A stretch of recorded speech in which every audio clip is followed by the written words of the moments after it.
All right. In the last video, we discussed how imperialism and nationalism, the key concept 5.2, forms transoceanic empires, particularly British, and then how that led to social Darwinism or was inspired by social Darwinism. What we're going to focus on right now is the second point of key concept 5.2 in looking at how this affected state formation, contraction, and nationalism, and even how, in some ways, imperialism provoked more imperialism. So basically what we're going to look at are reactions to imperialism. Reactions to imperialism take two kinds. You can either westernize or nationalize. And westernize, if we break that further down, you often see industrialization taking on their economy, or democracy taking on their form of government, more of a Western approach. Again, not that the West has some sort of copyright on these things, but they're some of the first to engage in industrialization and democracy. So as those spread to other areas, that's called Westernization. And most interestingly, sometimes imperialism actually provokes more imperialism and provokes countries to imitate what they're seeing and thus gain power within that system, and thus westernizing in that sense. In nationalizing, you see a couple different things. First, there's the formation of periphery nations or states that form because of the imperial presence. You also see a lot of fighting, we'll talk about briefly. And then you see the use of cult religions to inspire anti-imperial movements. So we'll look briefly at a few examples of these.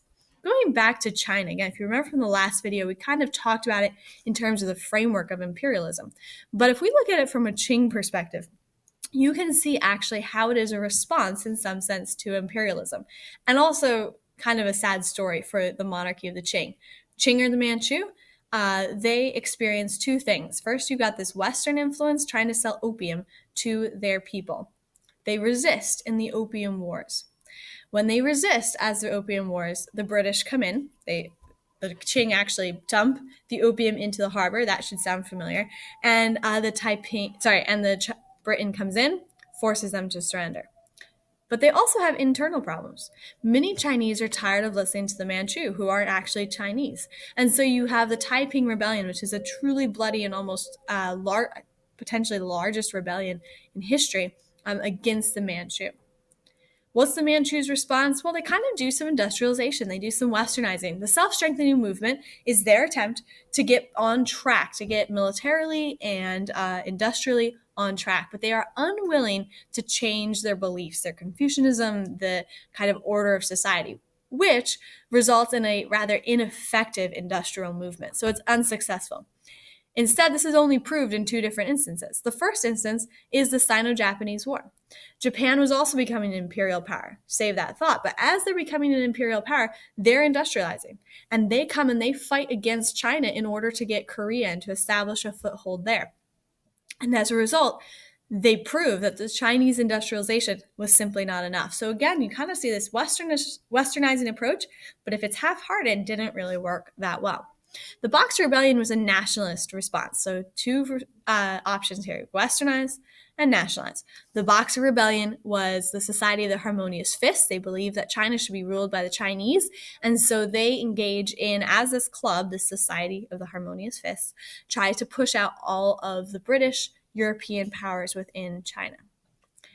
Both of these are a death toll to the Qing dynasty, and this actually opens the door for a nationalist and westernizing approach by Sun Yat-sen as he seeks to democratize China in order to gain Chinese independence by creating the Republic of China. So there's kind of a case study of how both things, imperialism, can lead to both westernizing and nationalizing in the case of the Chinese. It also highlights, though, how effective it was for some empires to respond by imperializing themselves. When the USA comes into Japan and suggests that they should create a trade alliance on the US's terms, Japan agrees reluctantly. And in response, though, they start looking into imperialization. This is where we get to the Meiji Restoration. Not going to go into that in great detail, but basically, Japan revolutionizes their economy. They industrialize. And as they industrialize, that means they need land, they need resources. So they respond just like the other industrial powers by becoming an imperial power. And here's a picture of the Sino-Japanese War. They take over Korea, defend it against the Chinese who were in charge of Korea at the time, and expand their empire that way. That leads them in conflict with others, including Russia, which is only going to enter the very famous Teddy Roosevelt. Here he is pictured in USA imperialism. The USA responds to the imperialism of Europe in the Americas by one, the Monroe Doctrine, where they say get out, and then the second one, the Roosevelt Corollary, which says we're the imperial power here. If anything needs to be done, we'll do it.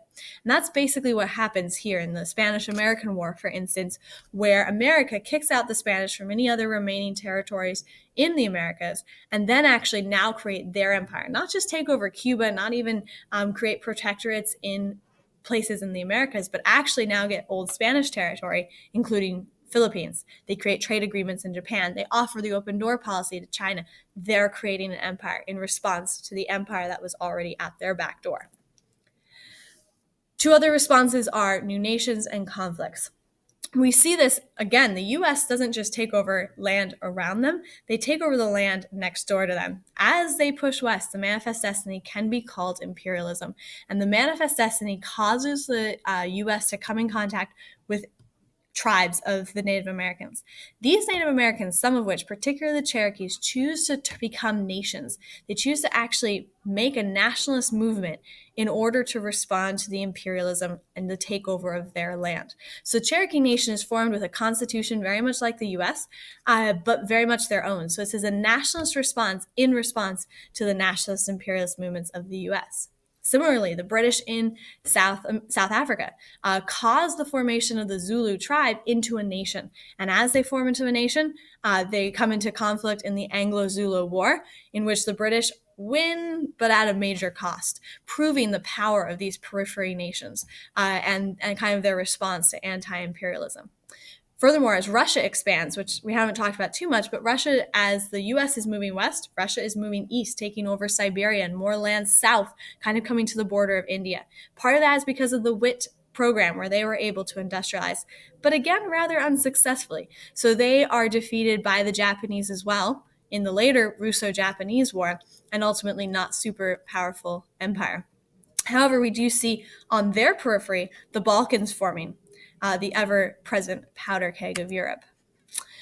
Really briefly, in Africa, we see, as we just mentioned, the Zulu. The African imperialism is marked by two things. The Berlin Conference, where the Europeans, we see in this political cartoon, sit down and divide up Africa. And as a result, we see a very broken continent, broken for the cases of the imperialists, not the nature of the nations and tribes already there. So this leads to, again, that nationalization of specific empires like the Zulu. And as a response, certain religious cults, and this is the last topic, some of the responses take a more religious focus. In the case of the cattle killing movement, here is Nangugasu. Sorry, I just slaughtered that pronunciation. She sees a vision, and she believes that if the Zangsa will kill all of their cattle, the British will leave. So the Xhosa kill their cattle. The British do not leave. And in fact, this only further hinders and causes a famine in that area, but it does show the strength of the willingness to resist imperialism, even based on visions.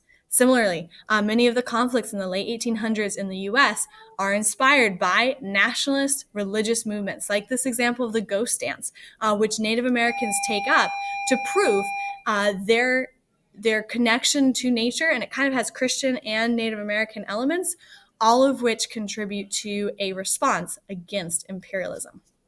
All right, so there it is, nationalism and westernizing, both responses of imperialism.